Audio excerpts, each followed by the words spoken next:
Hello dear students, ये question पूछा गया था गेट 2017 के एग्जाम में सेट 2 में। तो 2 मार्क्स का क्वेश्चन है। मैं एक बारी पूरी स्टेटमेंट पढ़ता हूं कि आपसे क्या पूछा गया है। In a 2 level cache system access times of L1 and L2 caches are 1 and 8 clock cycles respectively. The miss penalty from L2 cache to main memory is 18 clock cycles. The miss rate of L1 cache is twice that of L2 cache. The average memory access time AMAT of this cache system is 2 cycles. The miss rates of L1 and L2 respectively are. Okay, यहां पे आपको उन्होंने 3 type की memories के बारे में बताया है, L1 cache, L2 cache and main memory. आपको पता है कि L1 cache is the closest to CPU, also L1 cache is the fastest one.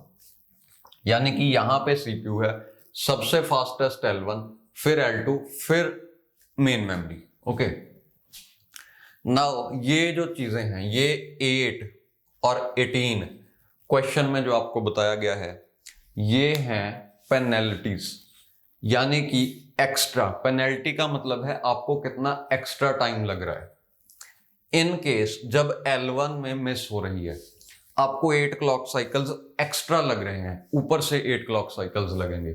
That means total time कितना होगा, 1 + 8 9।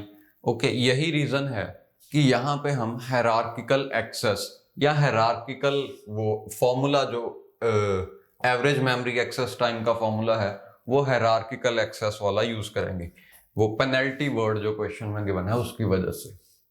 सिमिलरली 18 क्लॉक साइकिल्स पेनल्टी है, यानी कि इतना एक्स्ट्रा लगेगा। 9 क्लॉक साइकिल्स तो यही पता करने में चल जाएंगे कि देखो, पहला क्लॉक साइकिल वेस्ट होगा ये पता करने में कि यहां पे मिस हुआ। ऊपर 8 क्लॉक साइकिल्स ये पता करने में चले जाएंगे कि यहां पे मिस हुआ, यानी कि 9 क्लॉक साइकिल्स तो वेस्ट हो गए। अब ऊपर से जो आपको लगेगा वो है 18, यानी कि 18 पेनल्टी है या एक्स्ट्रा है। दैट्स द रीजन कि हम इसे हायरार्किकल एक्सेस की तरह सॉल्व करेंगे। ओके, अब क्वेश्चन में आपको गिवन है कि L1 का मिस रेट डबल है L2 के मिस रेट से, यानी कि हम L2 के मिस रेट को एज्यूम कर लेते हैं x। तो इसका मिस रेट मैंने एज्यूम कर लिया x। मिस रेट आपको पता है वैल्यू होती है 0 और 1 के बीच में, यानी कि it's kind of a probability, या परसेंटेज को आपने डेसिमल में कन्वर्ट किया हुआ है। ओके, सेकंड थिंग इज, अगर ये x है तो क्वेश्चन के हिसाब से ये होगा 2x।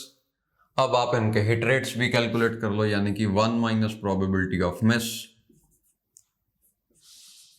Like this. ओके, तो ये सारा डाटा आपको क्वेश्चन में गिवन है। अब हम कैलकुलेट करते हैं कि एवरेज मेमोरी एक्सेस टाइम या AMAT होगा कितना। सो AMAT इस केस में होगा, सबसे पहले अगर हिट होती है L1 में हिट होने का मतलब कि 1 - 2x है हिट रेट।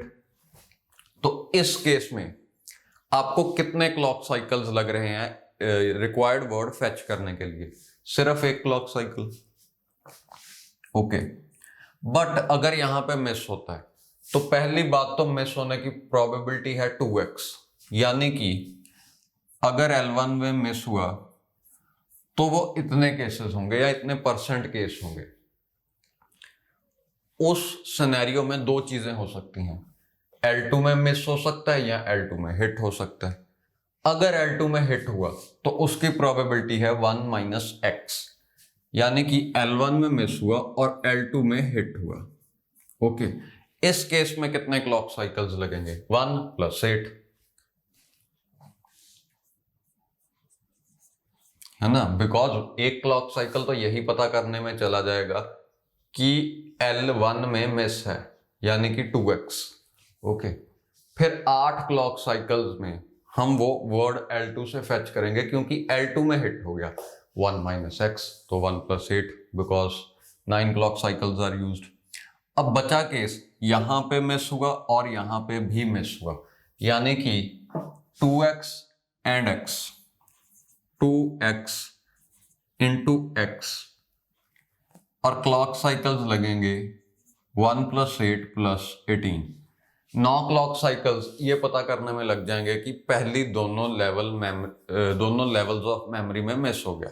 फिर थर्ड लेवल में, या एक्चुअली इसे थर्ड लेवल नहीं कहना चाहिए, इसे मेन मेमोरी ही कहो। थर्ड लेवल कहने से ऐसी अजम्पशन बन सकती है कि ये L3 कैश है, बट यहाँ पे सिर्फ 2 लेवल्स ऑफ कैश हैं, तो main memory is more appropriate.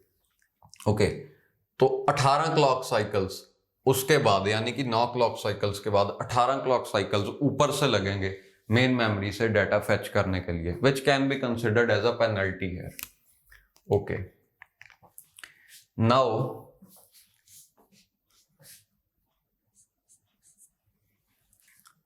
You see, ये एक क्वाड्रेटिक इक्वेशन आ जाएगी अगर हम इसे 2 के इक्वल रख लें। 2 के इक्वल हम कैसे कह पा रहे हैं? क्योंकि क्वेश्चन में effective memory access time given है 2 साइकिल्स, और फॉर्मूला के हिसाब से हमने ये कैलकुलेट किया, तो दोनों इक्वल होंगे। इसे इक्वेट करने पे आपको एक क्वाड्रेटिक इक्वेशन मिलेगी। Let's find out that quadratic equation and also let's solve it.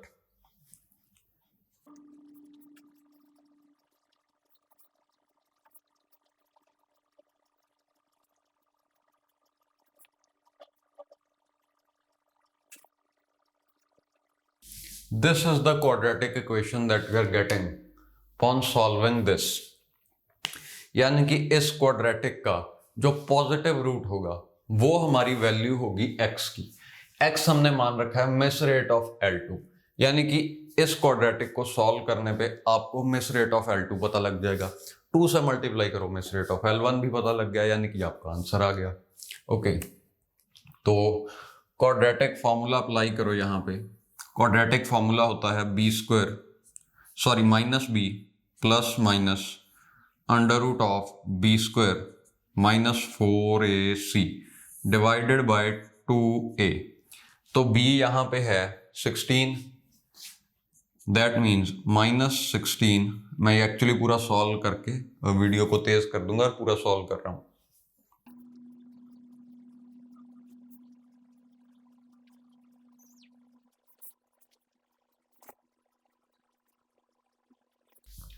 तो ये आया आपका पॉजिटिव रूट और ये आया नेगेटिव रूट।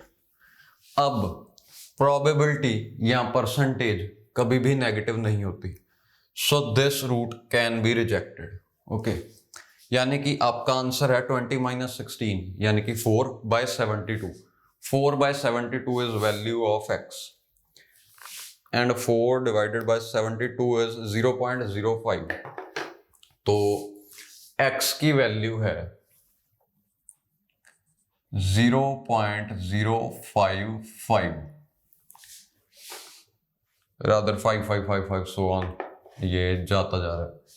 और 2x की वैल्यू होगी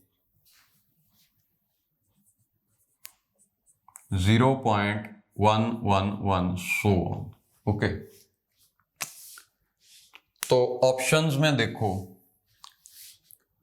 ऑप्शन नंबर 1 यानी कि ए पार्ट है 0.11111 एंड 0.056, तो यही आपका आंसर है।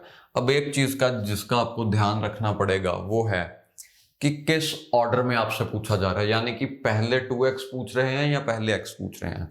वो देखो, क्वेश्चन की लास्ट लाइन है the miss rate of L1 and L2 respectively are. L1 and L2, तो पहले L1 का है यानी कि पहले 2x आएगा, फिर L2 का है यानी कि फिर x आएगा, तो पहले 2x यानी कि 0.1। तो ऑप्शंस में जहां पे पहला ऑप्शन 0.1 है और दूसरा ऑप्शन 0.05 है वो आंसर होगा, विच इज ए पार्ट। तो बी पार्ट यहां पे गलत है, प्लीज डोंट टेक इट, यानी कि पूरा क्वेश्चन सॉल्व करने के बाद भी आपको कोई मार्क्स नहीं मिलेंगे, रादर सही सॉल्व करने के बाद भी आपको नेगेटिव मार्किंग मिलेगी, सो बी वेयर ऑफ इट।